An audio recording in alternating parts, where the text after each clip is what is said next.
Mbote Kinshasa, Mbote partout dans le monde. Tous les essais encore retrouvé Bino Moko Nalelo lundi 1er novembre 2021.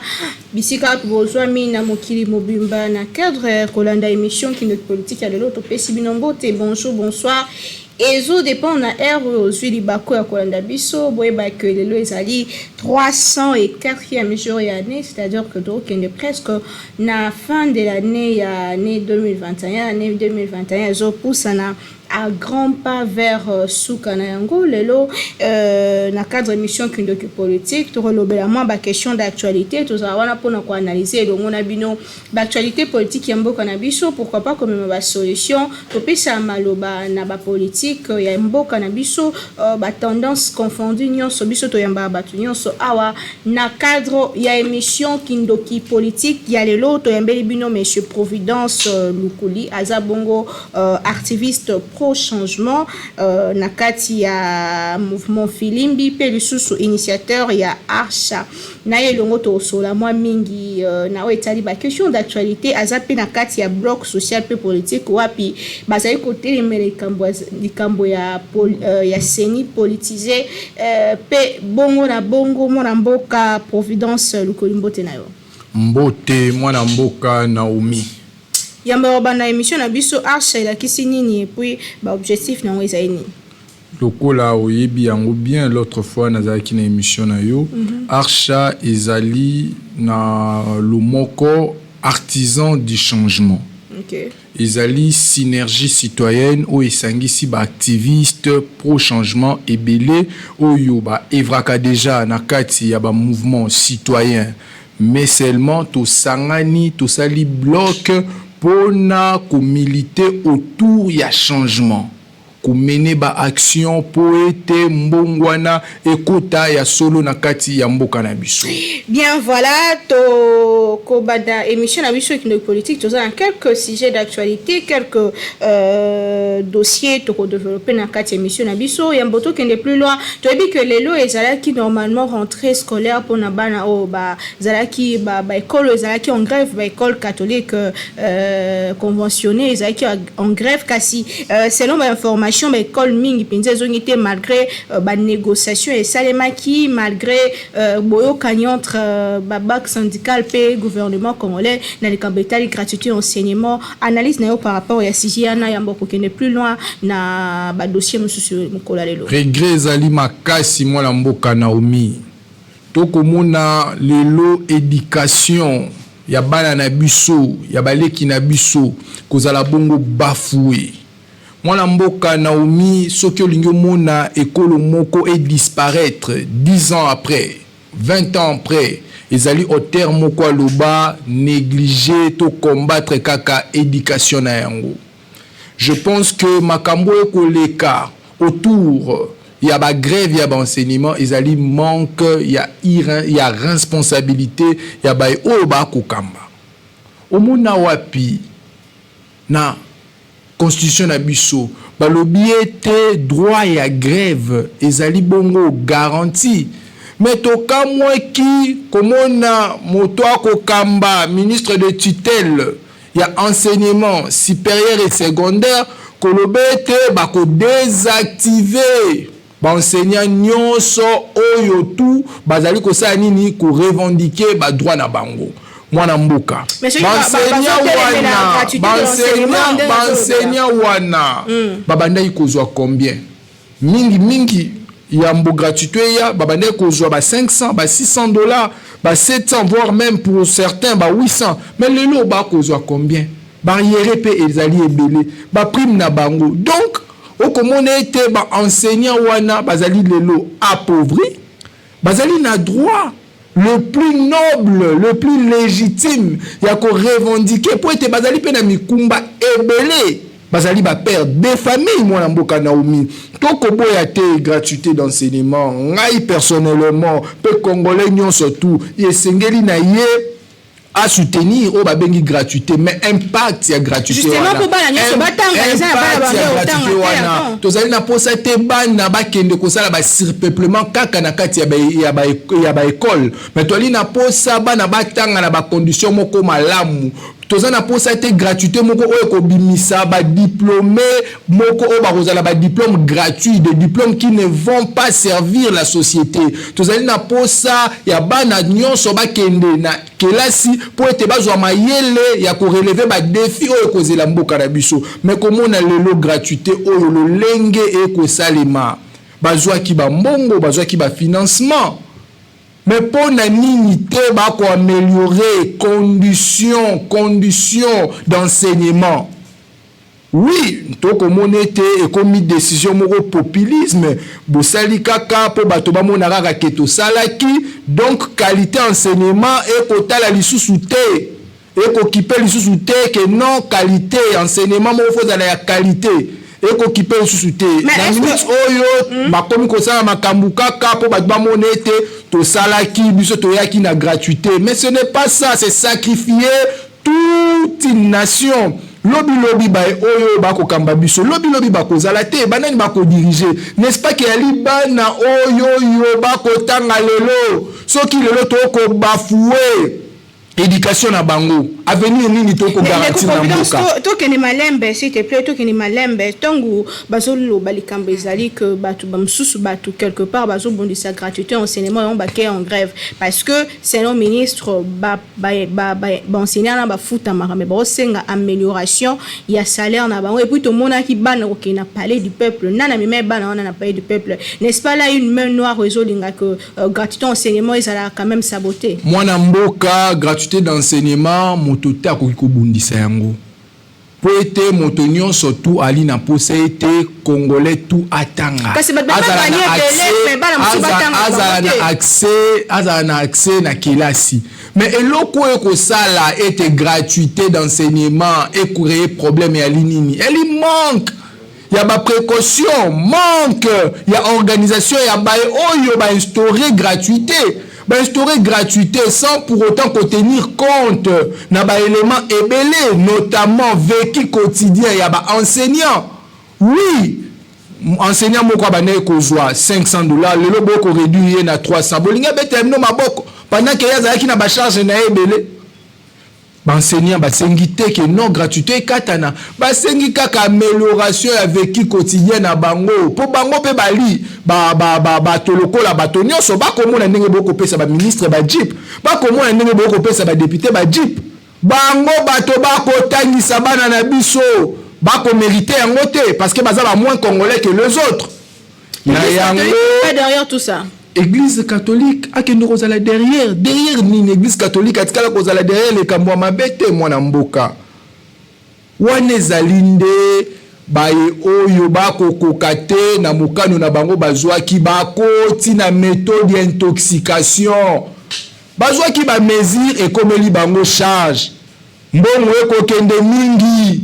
mbongo ekokende wapi ekokende na Assemblée nationale mbongo ekokende wapi ekokende pona ko corrompre ba député mbongo ekokende wapi mbongo ekokende mingi pona ko installer de manière forcée ba bureau ya baseni. Est-ce que mbongo ekokende ndesika wana mwana mboka? Mais dans ces cas, solution penza lelo pour na gratuité enseignement ezani ba parents musu ba osenga que bana bazonga na bango ba parents bazonga na bango ko en charge. Solution ezali obele moko. Ba oyo ba yaki na gratuité ba voilà ba assumer ba améliorer vécu quotidien ya ba enseignant pour ba enseignant ba pesa qualité ya malamu batangisa bana kitoko pour être Congo ya lobi za la Congo moko meilleur et non Congo moko oyo ko za la Congo ya merde. Comme c'est la enseignant quand même $20 40 000 francs et ça li pas si mingi koleka comme on était moto ya tangisi pendant 35 ans boko pesa $2,000 $2,000 ya frais de retraite na ye mais enseignant ngo pe bali bato pendant que ba ko tangisa pour tia bango la ba condition malamu pour tia bango la ba condition malamu bazali ba père de famille bali ba congolais autant que ba ministre bali na ba condition malamu bango pe bali na mosala na bango enseignant ba sa ba tout moko kaka o ba futa ma bien te na mboka na biso bon bato bafutamaka bien te na mboka na biso bali bongo ebele mais esengeli na yo oyeba ete bango na kati ya rôle na bango bakosala rôle moko ezali tellement important na kati ya mboka na biso et maturité ya engagement citoyen na bango etindi bango lelo ba revendiquer ba droit na bango parce que changement ya linini et ali komona amélioration moko positif plutôt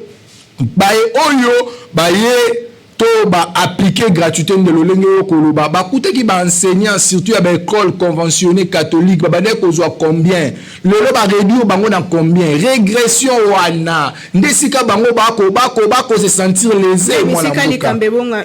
bako se sentir lésé sika yo bande kozwa $1000 bako kitsa yo na 300 bako kitsa yo na 200 la vocation hein ezala passion ezali vocation ali passion mais moto akolia na motoki na bibili elobi mwana mboka déjà bazwaka ebele koleka te komona salaire o ba ministre bazwaka komona ba emolima ya ba député ba honoraire tout cela o bato tout bazwaka wana ezali comparable te na o ya ba enseignant mwana mboka na umi na mokeka ko bali na yango na mokeka ko bali na yango boko kitisa bango lisusu bazali na droit ya ko revendiquer pe ko sala soni pasi pe mawa komona ete ba sibir lelo ba intimidation que ba kozala retirer na ba kozala désactiver na liste de paye ezali bongo makambo ya soni constitution na gouvernement notamment fa ba bande la classe lelo tout à fait mais déjà ba intimidation ya bongo ya lelo komoko ya malamu te na mboka oto ko benga état de droit. Toko ba l'émission kindoki politique ya mokona lelo toyebi que installation remise et reprise entre équipe Kadima pe équipe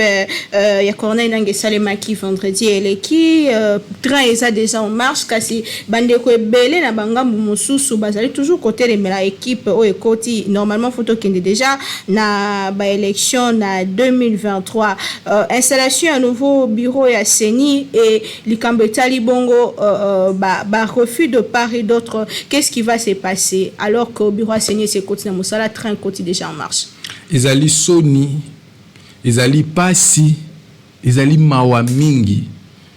okomone te bureau ya Seni e kokota ole esangisa bay o bakokini na compétition esangisa ba force sociale na ba force politique ba force vive nyonso e ko diviser to komi tuna 2024 et kozala ndenge nini ça sous 2023 te na koloba bongo na sens nini pour ma pona mesengele sale mala 2023 OK à la fin et ça les mala 2023 pe publication nango mingi me marabiso na 2024 okay. Pour prestation à serment ezalaka na 2000 donc na année Irlanda ka mingi to komi tuna ekozala ndenge nini période post électorale pendant que baye oyo sengeli ba organiser maponami kokota na bango ezopesa mbilinga mwana mboka nalekaki na plateau na yo nalobelaki esika nini bato balai kokabwana vice de procédure mwana mboka Naomi vice de procédure mais tu l'as dit en poete ba papa ya mupe na ba ye oyo église catholique bango nde normalement ba présidaka réunion ya plateforme ya ba confession religieuse bango batikala ko présider te réunion moko esika si PV oyo ya ba confession religieuse mosusu uta normalement par défaut de qualité si PV wana ekokaki jamais kozala admis toko kamwa komona ete bato oyo basalaka mibeko bakomona ete mobeko eniatami me bandimi yango lolenge wana pe ya pasi pe mawe ya nini bayo oyo batelaki biso loi organique oyo ali taillé sur mesure oyo batayaki yango na lolenge na bango bazwami na motambu na bango moko mwana mboka na umi article 10 ya loi organique wana elobi ete na makambo etali choix ya ba animateur ya bureau ya seni ba oyo ba confession religieuse oyo ba limi balé oyo ba sengeli ete ko se prononcer pona ko pona bango ya libongo banani et ya libongo senko na SCC pona nini bango nde bali na expérience ya makambo etali nini maponomi senko na SCC batikali jamais ko se mettre d'accord dans le lenge procédure wane kendaki mais to ko kamwa le lenge nini bureau to commission o bachaki et silisi makambu na lolenge na bango Pepe Mboso asali makambu na lolenge na ye ça te que pese bon pétant et belé hein ba délai asali makambu na lolenge asali makambu na lolenge na bango wana babengaka yango ezali bongo nde défi balancer peuple congolais mwana mboka yambona rappeler que biso ba mouvement citoyen tozala ki wana liboso ya Assemblée nationale ngai mwana mboka Providence lokuli na betama kikutu mingi koleka na lali na bakalo fungula na kei bakalo fungula tout ça to lisumu na ngai ezali kaka pona kolobete to lingi seni moko o ezali dépolitisé véritablement indépendante non instrumentalisée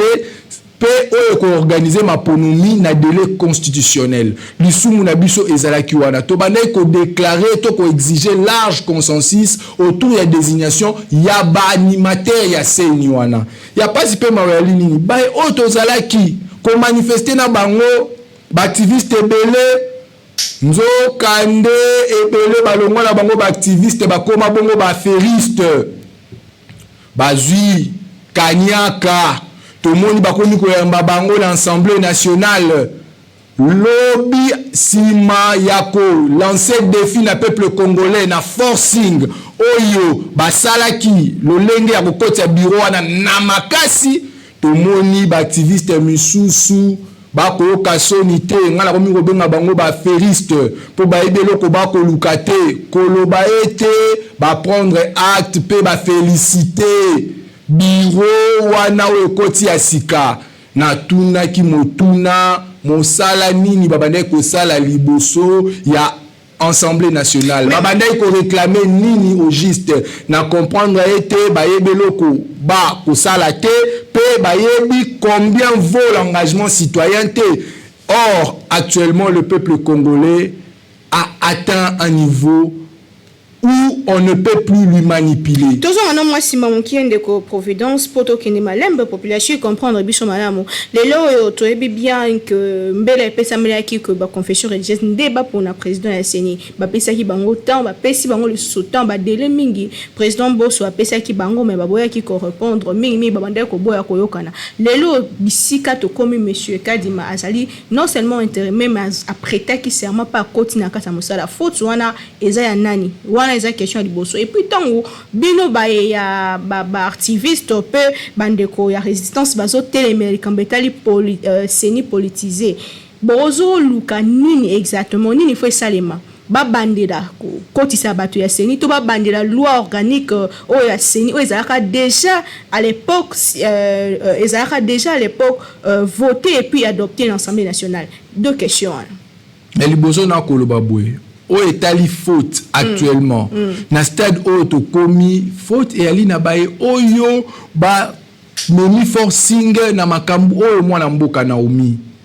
n'est-ce pas que tant procédure ezalaki biaisé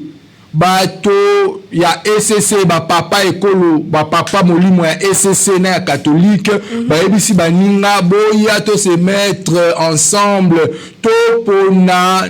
lolenge procédure esengeli ba o wana mosusu six wana animé na mauvaise foi na bango bazalaki na yango balobi te biso esi to sali ya biso to ko déposer les 6 PV kaka les mêmes 6 PV wana oyo bimaki na procédure moko o ezalaki biaisé yango wana kaka nde ememi monsieur Kadima na kati ya CENI comme étant président. Donc il y a déjà eu défaut de procédure mwana mboka siko faute ezali pa ya bae oyo batindiki ba confession religieuse na libulu faute ezali batindiki bango na libulu alors que bando boya ko confession religieuse on a kolobela les 6 confessions religieuses OK. Ba oyo batindiki bango na libulu pona nini toyebi yango bien au lendemain pour na makambo ya désignation wana to mona ki ete bango moko bakoloba nini o ngai ba menacer ngai o ngai kutu bakolobela ngai makambo ya corruption ngai bako promettre ngai boy bako promettre ngai songolo pakala normalement na pays où ezali organiser mwana mboka esengela ki ete procureur a diligenté enquête pour na dossier wana eloko etikala ekosalima te donc na stade auto komi faute ezali epa ya baye oyo bako instrumentaliser CENI. Vous parlez du pouvoir. Ezali clair. Et alors, na deuxième aspect, biso activiste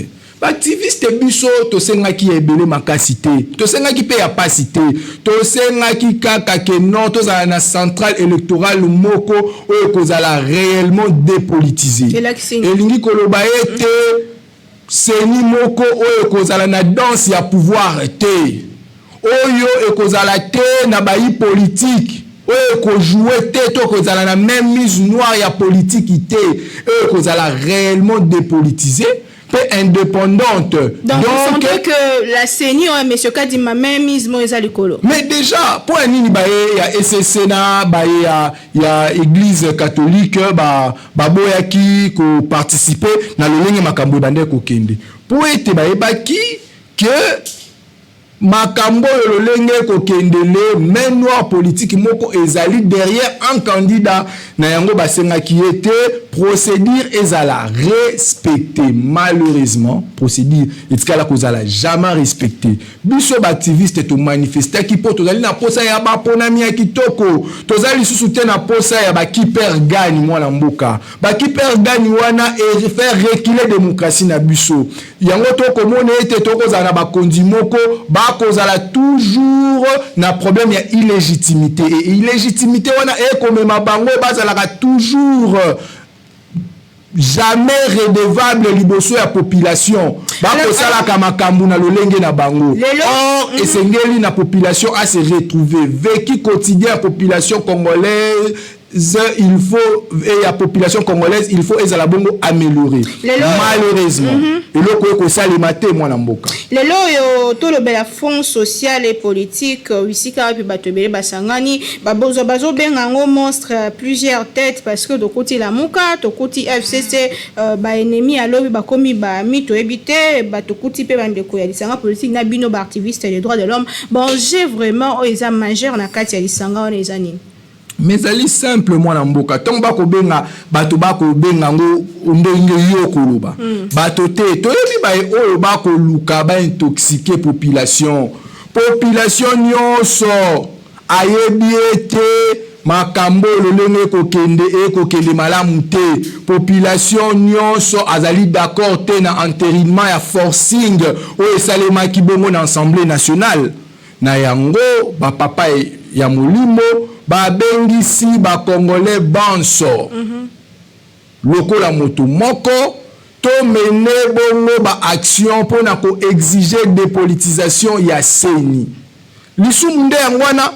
mais tongo ba kolobete FCC ba kolobete ba katumbiste tongo ba kolobete la muka mais d'ailleurs biso toali na biso ba oyo toali na société civile ba activiste à droits de l'homme ba pro démocratie et autres mais est-ce que la politique qui est bonemi ezalaka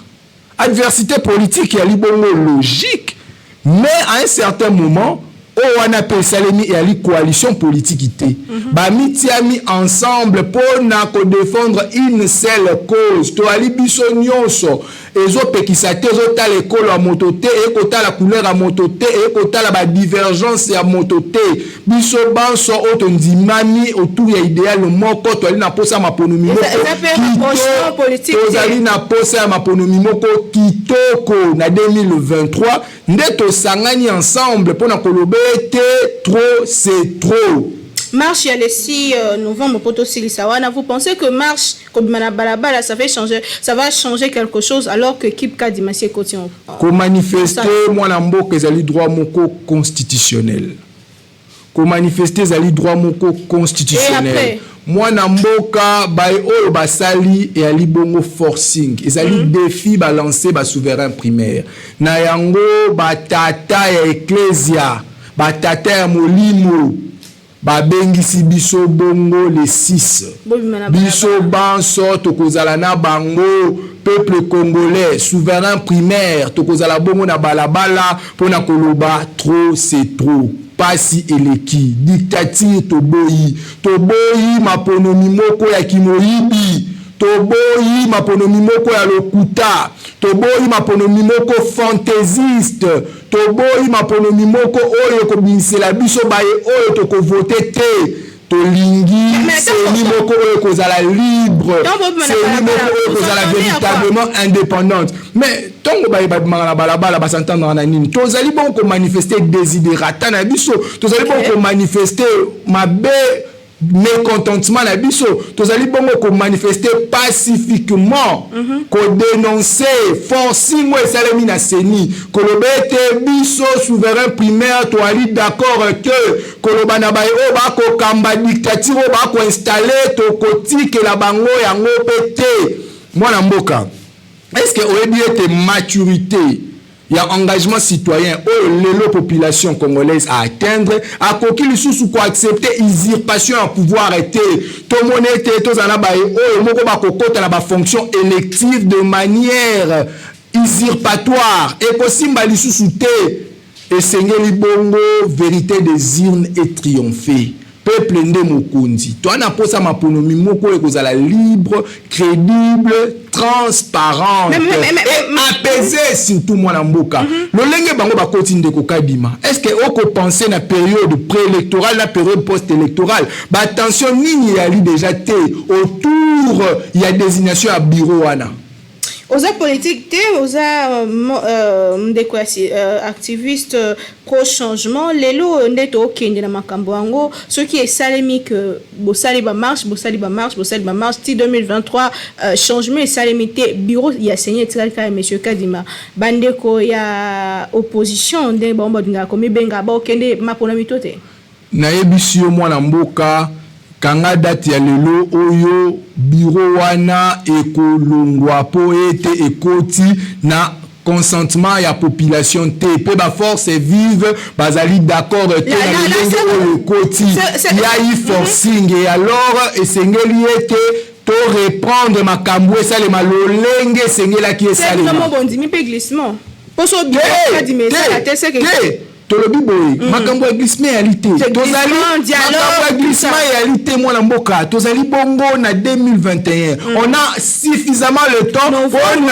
tozali na suffisamment le temps pour na organiser maponomi na délai constitutionnel pe toali kaka te na posa ya semblant moko ya maponomi te toali na posa maponomi moko oyo kozala libre crédible transparente et apaisée tokoloba tout au bakisa likolo na délai moko constitutionnel mais toi la pose te ke bosse la biso semblant maponomi moko boye ote bon to sali saka eloko moko ya mayoto te toi li na posa na 2023 peuple congolais apona mokonzi to bakambi na ye na lolenge elongo bani mwana mboka mais j'ai providence émission qui notre politique esili awa kasi topeso tango obenga osala appel na bandeko nyonso bazolanda partout dans le monde surtout ba diaspora bazolanda biso hier déjà nazaki na bango na téléphone merci beaucoup pour la soutien na bino na émission Kindoki politique tozana pour lancer la bino mosala alors non place autant obenga bandeko pour la marche il y a le 6 novembre on a rappelé que dans la ville province à Kinshasa wa pitozana monsieur Providence Lokoli pro activiste pro changement n'tikeli autant et puis to clôturer émission wana bana mboka bilenge ba congolais to bengi bino bongo mokolo ya le 6 novembre ya libongo samedi tokota totonda ebele na bari ya Kinshasa pe partout na mboka na biso Congo pona koloba trop c'est trop pasi eleki insécurité eleki rame bana na biso bakotanga te nzala eleki biso banso tozala bongo libanda pona ko exiger seni moko dépolitisé seni moko indépendante oyo ko asirele biso maponomi ya kitoko yango wana bana ya Arsha bana ya Arsha tokozala bongo ebele ba activiste pro changement jeunesse engagée tokozala bongo ebele mokolo ya le 6 novembre pona kolakisa bango ete peuple nde mokonzi tolobaka yango le Congo nous appartient à tous. Le Congo n'appartient pas à un groupe d'individus. Le Congo c'est un bien commun que nous avons hérité de nos pères de l'indépendance. Biso banso tozala bongo le 6 na balabala pona koloba trop c'est trop, non à la dictature. Merci beaucoup monsieur Providence. To comme na suka émission na biso mutuna moko e mataki na motema nanga mutatuna kinga ngolo biso ki d'emblée comme ça batunio parce qu'apparemment ndé to mo le lobby ngote mais apparemment tu es contre le pouvoir apparemment. Les lois sont au président de la République nini fois ça en place pour que Pombo kana biso échanger au lobani. Nazali contre bai o ba ko sala mabe na yango soki batuninga nani o esengela sala malamu toko tia o peuple ko voter. Très bien, émission Kindoki politique et Siri awa elena onde yango to zalaki wana pona olobe alikambo etali mboka Congo makanisi sur o etali bongo avenir ya mboka na biso poto zalaka na mboka moko il faut que to makambo changer pe situation sociale surtout situation sociale ba problème ebele o ezana na mike o ba mboka msusi balonga mabiso toza toujours ko rumela pona yango en tout cas il faut que makambo changer na mboka ya bakoko na biso to kutani très prochainement na souci moko ya servir bino toujours na cadre émission qui politique bo continuer ko komela biso bo tinde la biso pe ba question na bino bo bandaki déjà bo continuer to zala wana pour nous servir bino en tout cas mois de novembre et là muna ba nyonso bazali ko travailler pe na ba nyonso bazali ko kanisa pour l'avenir da bango pe na avenir ya mboka na biso partout dans le monde to tombeli bino mois de novembre et là mu pe 2021 ndenge zo kende boye kanisa eloko na no sala kite o sala yango na 2 mois itikali ezala malamu mingi tikaite kinye ume na mabote na bino pe nzambe abenisa mboka ya bakoko na biso République démocratique du Congo tokutani lobi bye.